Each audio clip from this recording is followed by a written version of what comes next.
Saudara-saudara, sebelum kita mendengarkan firman Tuhan, marilah kita bersekutu dalam doa. Bapa kami yang di sorga, kami bersyukur untuk persekutuan ini.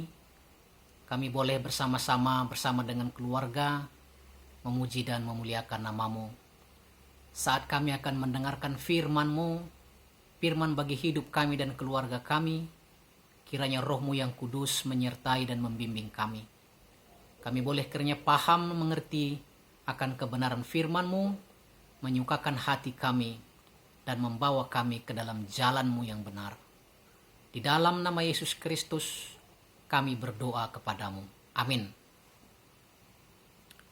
Saudara-saudara yang dikasihi Tuhan, saya akan membacakan Amsal 6 ayat 12-15. Itulah sebagai dasar renungan kita. Tak bergunalah dan jahatlah orang yang hidup dengan mulut serong, yang mengedipkan matanya, yang bermain kaki, dan menunjuk-nunjuk dengan jari, yang hatinya mengandung tipu muslihat, yang senantiasa merencanakan kejahatan, dan yang menimbulkan pertengkaran. Itulah sebabnya ia ditimpa kebinasaan dengan tiba-tiba. Sesaat saja ia diremukkan tanpa dapat dipulihkan lagi. Sampai sedemikian. Shalom saudara-saudara sekalian, bahagia rasanya bisa menyapa saudara-saudara sekalipun lewat wadah YouTube ini. Kiranya Tuhan memberkati kita sekalian. Tema kita pada perpulungan jago-jago kita ini adalah beritakanlah yang benar dan berguna. Informasikanlah yang benar dan berguna. Saudara-saudara yang dikasihi Tuhan, saya mendapatkan informasi di suatu wilayah ada sebuah keluarga yang anaknya yang berumur 8 tahun menderita sakit, lalu dibawa ke rumah sakit. Para medis menanyakan kronologis bagaimana anak itu sakit. Lalu orang tuanya menjelaskannya. Tetapi tidak dengan jujur mengakui bahwa dia baru pulang dari Jakarta. Mungkin dia punya alasan lain mengapa dia harus berbohong seperti itu. Anak itu terus mendapatkan perawatan, tetapi beberapa waktu kemudian panasnya semakin tinggi, lalu drop dan dibawa ke ruang ICU. Dan sayang seribu sayang tidak tertolong dan berakhirlah hidupnya. Saudara, karena kecurigaan, para medis melakukan tes COVID-19 dengan alat-alat yang tersedia.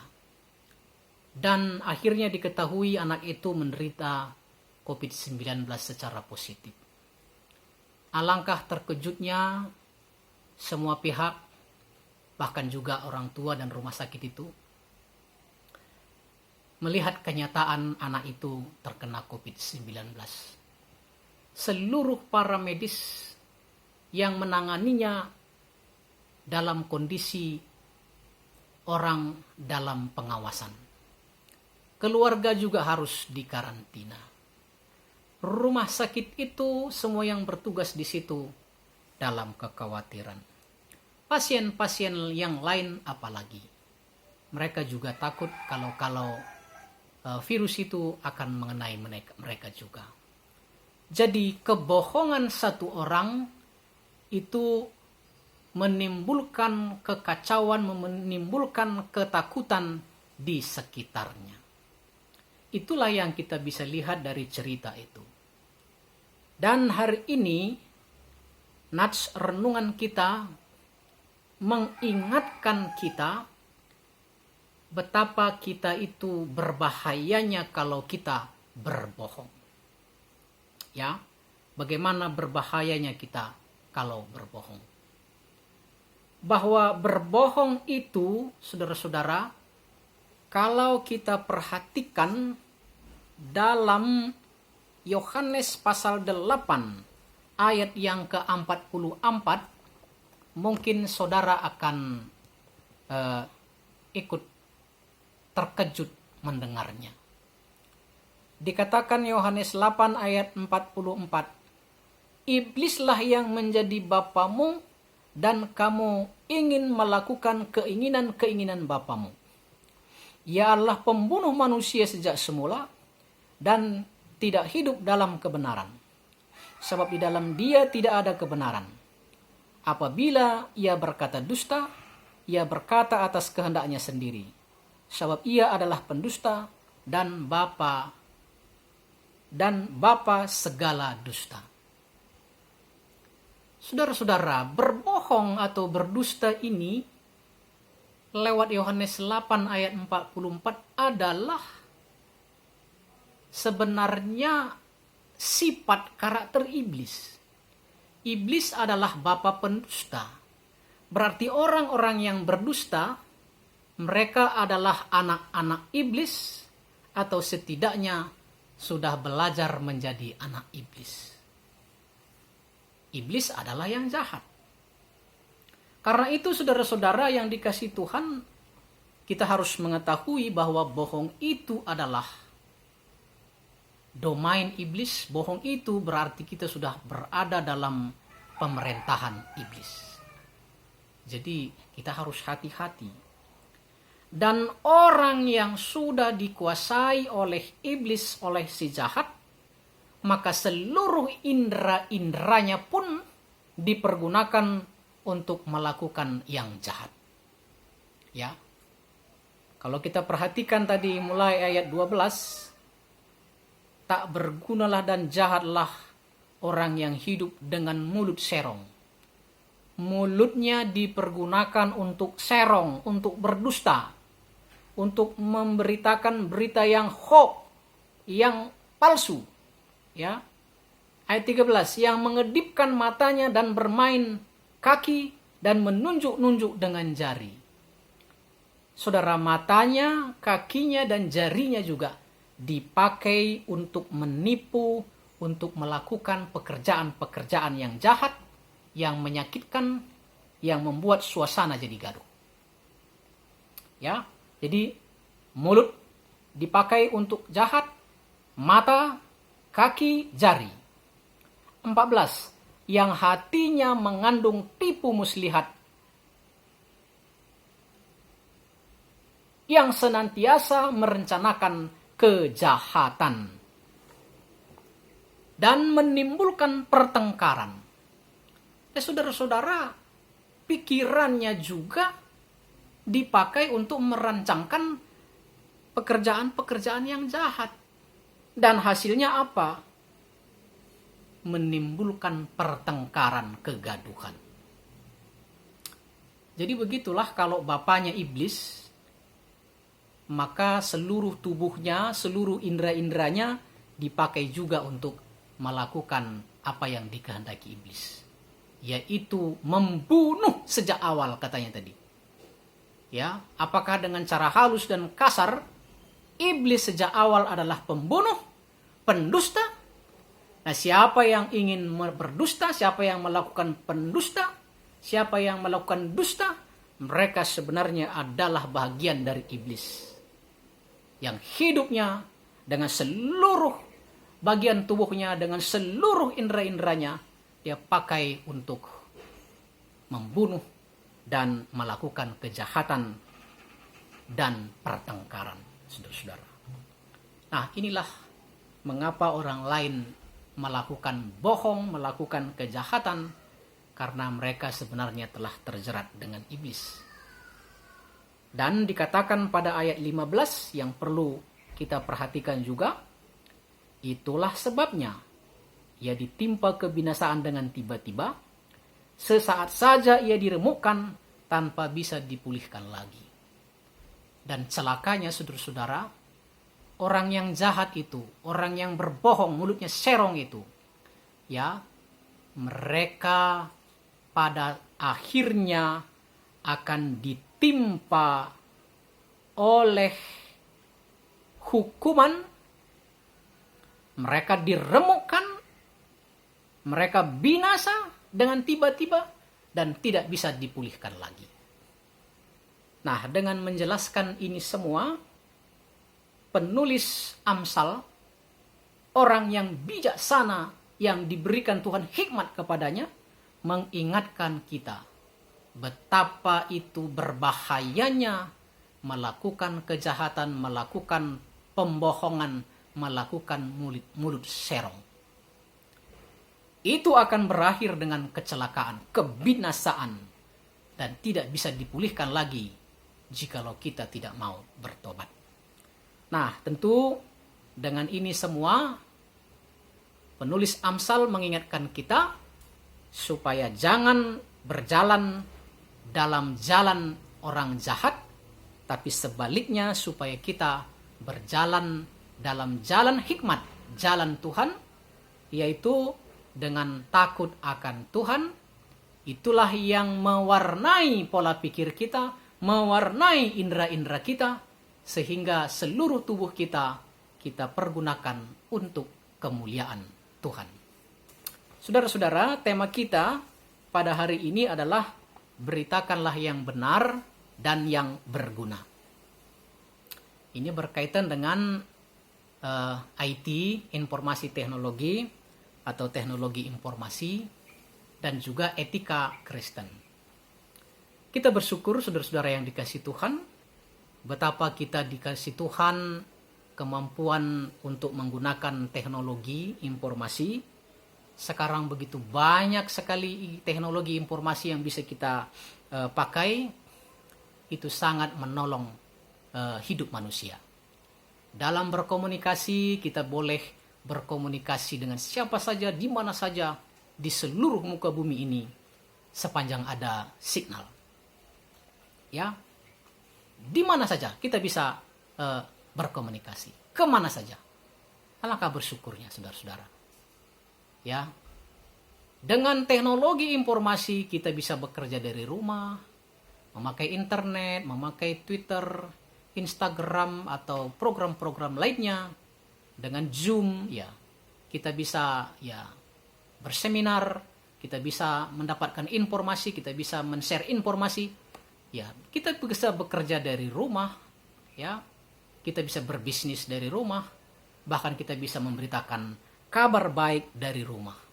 Jadi saudara-saudara, sangat-sangat banyak sekali berkat-berkat yang dikasih Tuhan membantu kita lewat teknologi informasi. Tetapi saudara-saudara yang dikasih Tuhan, jangan lupa bahwa dalam teknologi informasi juga ada begitu banyak kesempatan untuk bisa melakukan kejahatan, penipuan, mendoktrin orang lain untuk melakukan yang jahat, membuat kejahatan cybercrime yang bisa mengganggu keamanan dan sebagainya. Ya, jadi lewat teknologi informasi kita juga bisa menyengsarakan orang lain, membuat kegaduhan di sekitar kita, atau bahkan di seluruh bumi ini. Karena itu saudara-saudara, apa yang harus kita lakukan? Nah, dalam dua sisi teknologi informasi, sisi baik dan sisi buruknya ini, hari ini kita diingatkan dan dipanggil sebagai anak-anak Tuhan, apalagi sebagai warga GBKP, bahwa visi GBKP adalah menjadi warga GBKP, menjadi kawan sekerja Allah untuk menjadi berkat bagi bangsa-bangsa, bagi dunia ini. Ya, menjadi berkat bagi dunia ini. Nah, bagaimana kita untuk menjadi berkat lewat teknologi informasi? Nah, kita harus memakai etika Kristen. Etika itu adalah, kalau dalam bahasa Inggris, science how to behavior. Science how to behave. Ya, bagaimana ilmu pengetahuan untuk bertingkah laku. Tentu kalau etika Kristen, bertingkah laku Kristen. Nah, sesuai dengan bahan kita, maka lewat renungan kita diajak, jangan bermulut serong. Itu bukan tingkah laku orang Kristen. tapi sebarkanlah informasi yang benar dan berguna. Sehingga lewat informasi itu, ya, orang lain bisa menerima manfaat. Dengan demikian, berarti lewat teknologi informasi, kita sudah menjadi berkat. Kalau tadi dalam keluarga yang anaknya sakit itu, dia berbohong, ya, akhirnya apa? Anaknya juga celaka. Tidak hanya anaknya celaka, tetapi rumah sakit itu penuh dalam kekhawatiran. Bahkan para medis dan pasien-pasien yang lain menjadi gaduh, menjadi diterpa oleh kekhawatiran. Ya. Memang orang jahat akan menimbulkan pertengkaran dan kesusahan, saudara-saudara. Nah, sebagai orang percaya tentu sebaliknya. Kita hadir dengan informasi 3B. Benar, baik, dan berguna, sehingga orang-orang yang menerima informasi kita merasa berguna, merasa bermanfaat, merasa benar, merasa baik, dan mereka memuji Tuhan. Mereka bersyukur, hidup mereka lebih baik setelah menerima informasi dari kita. Itulah yang diharapkan. Pertanyaannya, adakah informasi yang benar tapi tidak berguna? Ada, saudara-saudara. Contoh, ada orang yang masuk ke pesta, kemudian mungkin sanggulnya jatuh, ya, lalu dipoto. Kita upload fotonya ke Facebook, kita masukkan fotonya ke Facebook dengan sanggulnya jatuh. Kira-kira faktanya itu salah atau benar? Faktanya benar, memang sanggulnya jatuh. Tetapi saat kita itu kasih tahu ke orang lain, baik nggak, berguna nggak itu foto yang sanggulnya jatuh? Tentu itu mempermalukan dia, saudara-saudara. Mempermalukan dia. Kalau begitu, benar memang faktanya sanggulnya jatuh, tetapi informasi itu nggak berguna untuk kebaikan orang yang jatuh sanggulnya itu. Berarti informasinya benar, tetapi tidak berguna. Nah, janganlah kita seperti itu. Tetapi informasi kita yang benar dan berguna. Contohnya, kita pergi ke Tanah Karo. Kemudian di jalan ada pohon yang tumbang melintang di jalan. Lalu kita foto, kita pulang. Kita sebar. Ada orang tadi yang berkehendak ke Tanah Karo, setelah melihat informasi kita, mereka mencari alternatif lain, jalan lain. Seandainya tadi tidak ada informasi kita, mereka juga ikut susah, terjebak. Nah, karena itu saudara-saudara, dengan informasi kita yang benar, orang tadi tidak mengalami kesusahan, tetapi mereka bisa mencari jalan yang lain, sehingga mereka bisa sampai ke tujuan tepat waktunya. Saudara-saudara, itulah caranya kita untuk menjadi berkat lewat teknologi informasi. Sehingga kita bukan seperti tua-tua tadi yang berbohong, menimbulkan kegaduhan bahkan ketakutan, tapi kita justru informasi kita menimbulkan sukacita, menimbulkan manfaat bagi orang lain. Nah, inilah sebenarnya yang diharapkan supaya lewat nats renungan kita hari ini, sebagai anak-anak Tuhan, etika Kristen, etika anak-anak Tuhan, tingkah laku anak-anak Tuhan, mari kita mempergunakan teknologi informasi itu, teknologi informasi yang baik, yang benar, dan yang berguna. Sehingga lewat informasi yang kita tebar akan membawa manfaat, membawa guna kebaikan bagi orang lain. Dengan demikian kita sudah menjadi berkat bagi sesama. Contoh lain, kita memberikan ayat-ayat firman Tuhan. Kita memberikan kata-kata bijak. Kita memberikan kata-kata motivasi. Status kita status yang membawa informasi atau memberikan suatu wejangan yang baik. Ini semua kan menjadi berkat, saudara-saudara. Tapi jikalau kita mengumpat-umpat orang lain, berbahasa kotor, lalu mengupload yang tidak benar, saya pikir itu bukan menjadi berkat. Dan itu akan menjadi kutuk bagi kita dan bagi orang lain. Tentu kita tidak mau seperti itu. Nah, karena itu saudara-saudara yang dikasihi Tuhan, marilah kita semua dalam masa-masa teknologi informasi ini, jangan sampai kita menjadi anak-anak iblis yang suka berbohong, yang suka menimbulkan kekacauan, tapi marilah kita menjadi anak-anak Tuhan yang akan membawa berkat-berkat bagi setiap orang yang terkait dengan kita, membaca status kita, membaca informasi kita. Dengan demikian, kita sudah menjadi berkat. Selamat menggunakan teknologi informasi dengan etika Kristen, dengan perilaku-perilaku Kristen, kejujuran, berita yang baik, dan berguna. Kita berdoa.